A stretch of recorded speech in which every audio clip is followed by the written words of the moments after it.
Imagine एक ऐसी जगह जहाँ वक्त एकदम थम सा गया हो। एक ऐसा शहर जिसमें लोग हंसते थे, खेलते थे, सपने देखा करते थे।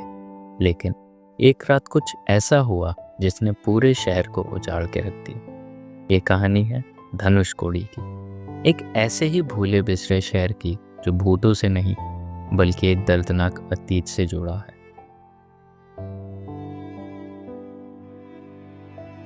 आज हम ये देखेंगे कि ऐसा क्या हुआ उस रात को जिसने इस शहर को खंडर बना के छोड़ दिया। आइए आज हम आपको ले चलेंगे इन्हीं खंडरों के बीच और देखेंगे कि आखिर इनके पीछे का राज क्या है। धनुषकोडी, एक शहर जो पंबन आइलैंड, जिसे हम रामेश्वरम भी कहते हैं, वहाँ लोकेटेड है। ये शहर दोनों तरफ से समुंदर से घिरा हुआ था। एक साइड हिंद महासागर यानी कि इंडियन ओशन एंड दूसरी ओर बंगाल की खाड़ी यानी कि बे ऑफ बंगाल। इसी रीज़न से इट वॉज अ की port city, a gateway for trade and culture and home of thousands of people जो अपनी रोज़ी के लिए फिशिंग पे निर्भर थे। ये शहर एक टाइम पे बहुत ज़्यादा चहल पहल से भरा हुआ था। It had a post office, school, temple, church, railway station and a port. ये शहर इंडिया और श्रीलंका के बीच का आखिरी लैंड बॉर्डर माना जाता है। और ये सिर्फ अपने पोर्ट और फिशिंग इंडस्ट्री के लिए फेमस नहीं था, ये एक टूरिस्ट डेस्टिनेशन था और इसका जिक्र इंडियन माइथोलॉजी में भी है। अकॉर्डिंग टू द रामायणा, ऐसा माना जाता है कि भगवान राम ने लंका जाने का पुल, जिसे हम राम सेतु कहते हैं, उसे यहीं पे बनाया। और जब वो लंका जीत के वापस लौटे तब उन्होंने अपने धनुष के एक कोने से इस पुल को तोड़ दिया था। तभी से इस शहर का नाम धनुषकोडी पड़ा। धनुष मतलब बो और कोड़ी मतलब खत्म या एंड। कई सालों तक इस शहर में लोग बहुत खुश रहा करते थे। But all of that changed on the night of 22 December 1964, a storm unlike any other. 17 दिसंबर 1964 को वेदर फोरकास्ट ने बंगाल की खाड़ी में एक लो प्रेशर एरिया प्रेडिक्ट किया था। सभी लोकल्स को पता था कि तूफान और बारिश होने वाली है, बट किसी ने उसकी कैपेसिटी प्रेडिक्ट नहीं की थी। 21 दिसंबर को जब सब कुछ नॉर्मल लग रहा था, तब जो प्रेडिक्टेड विंड स्पीड थी उसने रफ्तार पकड़ी। ये तूफान कब अंडमान आइलैंड से श्रीलंका पहुंच गया पता ही नहीं चला। उस टाइम सैटेलाइट में लगभग 900 किलोमीटर तक की दूरी में बादल घूमते हुए नजर आए थे। तारीख 22 दिसंबर की रात करीब 11 बज रहे थे। ट्रेन नंबर 653 पंबन पार कर धनुषकोडी जा रही थी। उस ट्रेन में अक्सर वो लोग सफ़र किया करते थे जिन्होंने फेरी पकड़ के श्रीलंका जाना होता था। जैसे ही ट्रेन उस ब्रिज पे पहुंची, उसके सिग्नल्स फेल हो गए। लोको पायलट ने ट्रेन रोक के स्टेशन पे कांटेक्ट करने की कोशिश की, लेकिन वहाँ से कोई जवाब नहीं मिला।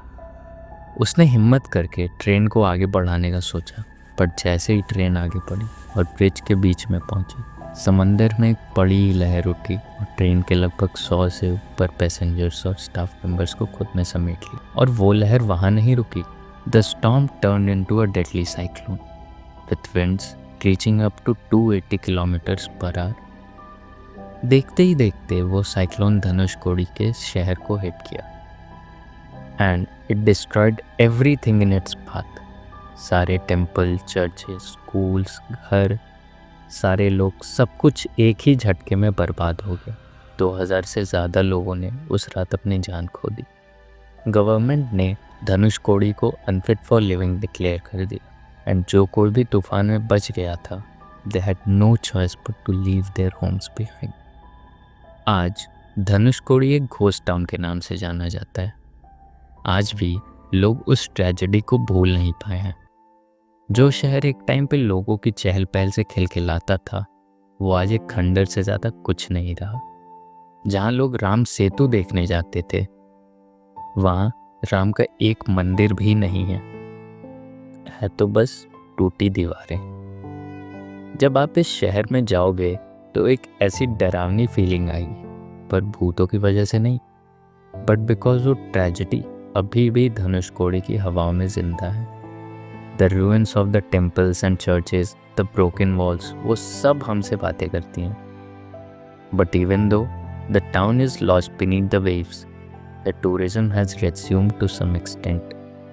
कुछ लोग जिन्हें उस खंडर से ज़्यादा उसमें एक समय का हंसता खेलता शहर दिखता है, वो लोग राम सेतु और उस जगह की ब्यूटी देखने जाते हैं। वो अब इंडियाज़ लास्ट रोड के नाम से फेमस है। धनुषकोडी भली समंदर में खो चुका हो, but its story refuses to be forgotten. यहाँ आने से हमें ऐसा लगता है मानो हम टाइम मशीन में बैठ के पास्ट में चले आए हों।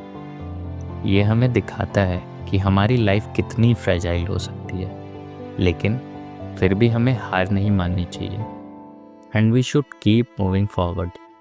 तो अगर आपको कभी भी मौका मिले तो इस शहर से दूर मत भागना। If you ever find yourself standing at the edge of Ram Setu point, जहाँ Indian Ocean and Bay of Bengal मिलते हैं, तो आप प्रकृति, समाज और भरोसे की ताकत को महसूस कर पाओगे। This place is more than just a ghost town. It's a lesson, a memory, a tragedy and a beauty all at once. ये हमारे चैनल का फर्स्ट वीडियो था and I want to thank you for making it this far. अगर आपको ये story पसंद आई तो इस वीडियो को लाइक करना मत भूलिएगा और इसे आगे शेयर ज़रूर करें।